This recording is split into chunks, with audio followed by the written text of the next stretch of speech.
All right, let's talk about activities because that really is what sets Nearpod apart. You have the opportunity to create an interactive slideshow where students can submit responses to questions that you ask in a variety of different ways.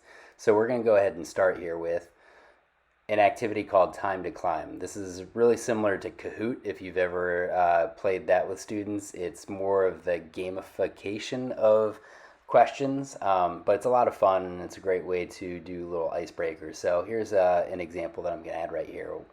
Which of the following was one of the original 13 colonies? I can go ahead and add my responses, and it's going to look very similar in a lot of the different activities, that little dashboard that you just saw. But let's go ahead and upload an image, which you can always do as well. So I'm going to put a blank map of 13 colonies in there. I'll find one directly in there, give some students some context. Add another question. What year did Massachusetts become a colony? Go ahead and add some responses in here. And you'll also notice that before I can go on to the next, click save, I actually have to select what the right answer is. So it'll prompt me in case I forget to do that. So go ahead and click save, and that's right there. Now let's take a look at what it looks like so you can see it's a little bit more gamified. Here on the left, you'll see the teacher's view, and on the right, it's what the students will go in and choose their character, and then they'll be racing up the mountain and get more points and go further depending on how fast they answer a question. And it's worth noting that this is really the only activity that's gamified like this. The rest of them are a little bit more academic, and for good reason. But what student doesn't like good games? So I think that you're going to find that this is a popular one, just to sprinkle in from time to time, break it up a little bit. All right, let's get to it. So open-ended questions. You can add anything you want. Type in whatever you want. You can copy and paste whatever you want. Over on the side, if you enable student audio recordings, say you're a language teacher, you could actually have them submit a response in whatever language they're studying. If you're a math teacher, you'll notice that you have a lot of different math equations and symbols that you can incorporate into your question. You can add image, video, PDF, audio, web content, audio recording, and you can even time it if you want. So you've got a lot of different flexibility for how you can create and customize. So I'm just going to go ahead and, as an example here, sticking with the colonial period, asking kind of an open-ended question here. There is no right or wrong answer here, but I'm going to go ahead and add a visual for some context. And if you wanted to allow them to submit an audio response, you just want to make sure that they turn on their microphone, give access to it.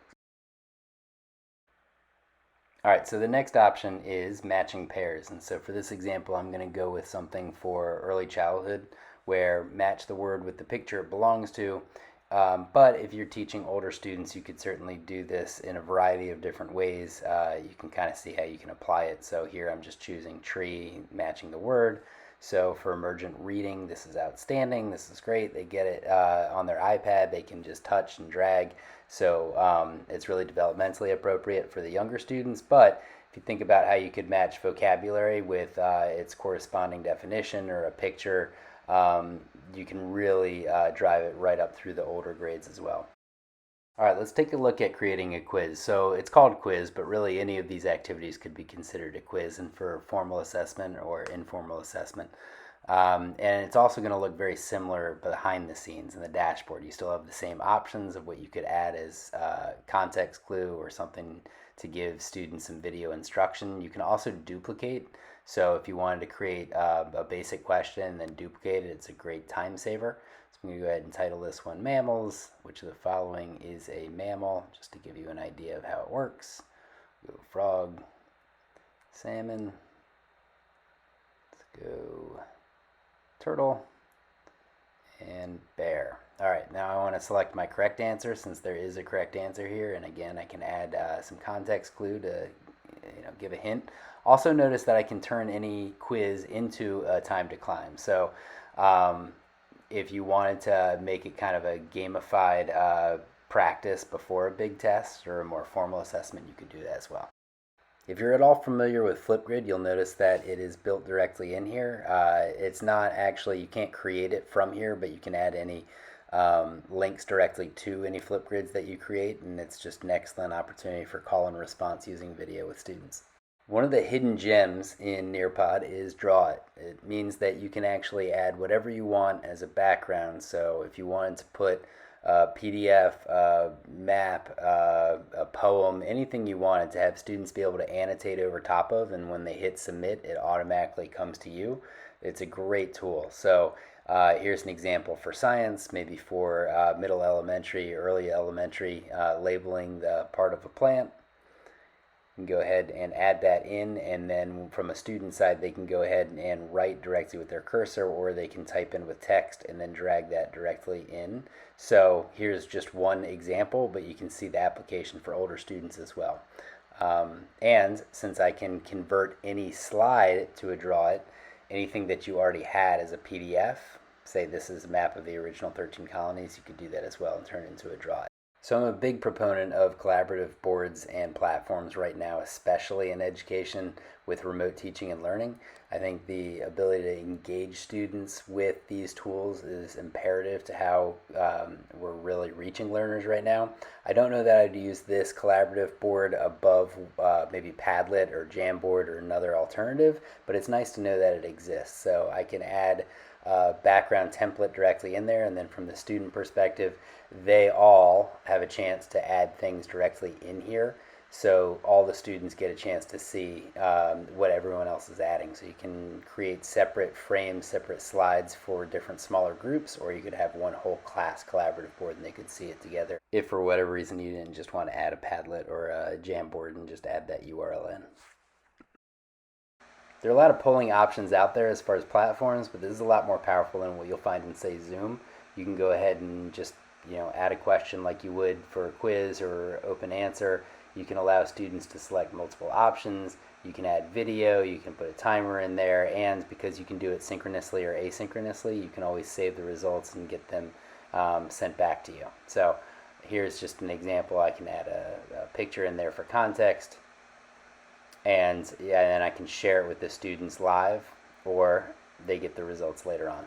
Another hidden gem in terms of activities is fill in the blanks, because you can copy and paste directly in there. Here's an example where I'm just copying and pasting the Gettysburg Address, and then I can select which kind of font I want. I go and I select which words I want to take out of there. It'll automatically pop them over into a word bank, and then when I'm finished, I click done.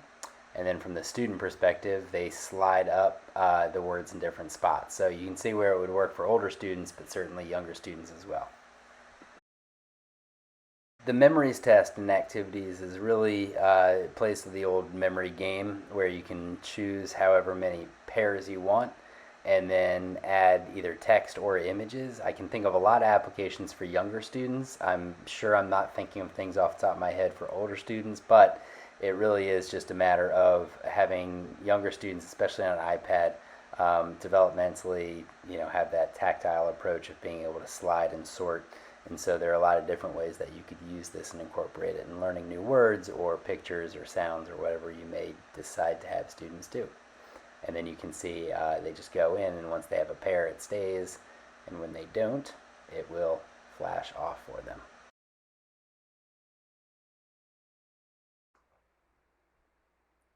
So with editing your lesson, you have a lot of options. Like any good slideshow, you can slide things around, move them in any order you want. You can also duplicate just to make an easier workflow. You can add a slide, add content on the fly, and then when you're ready, you just go in and save. So let's end and talk a little bit more about live participation versus student paced. You have both of these options. You can launch the same lesson in two different ways. So you're not stuck with just one. You can add anything to the school library to share with other teachers. You can duplicate a lesson, and then we're going to go into reports also. So launching a live participation session. So you click live participation. It's automatically going to generate a link where you can share that link directly with students, either having them plug in that code or just clicking on link, and then it'll generate a link for them. So the first time you go in, it'll give you a little quick tour like you see here, and using the arrows, it just shows you that you can advance the students. If you're in a live session, it'll just open up directly for them. In the bottom left, you'll see the students that join as they start to come in and join the lesson. Then you'll see their names appear. You can hide student names just in case you're ever sharing your screen. They're submitting responses and you don't want them to have their responses be public for other students to see. You can also see student view, so you can see what they're looking at. So again, by clicking the link, you can copy that link directly in there. You can embed it into Seesaw or into Google Classroom or whatever platform you wish, or just share it with them live. And then that code is also generated up top as well. If you ever wanted to go and end a session, you didn't get through the whole lesson, you can always come back to that lesson later on. Just go back into live participation. You'll see that that code's still active, and then it'll take the students right back to where they left off the next day.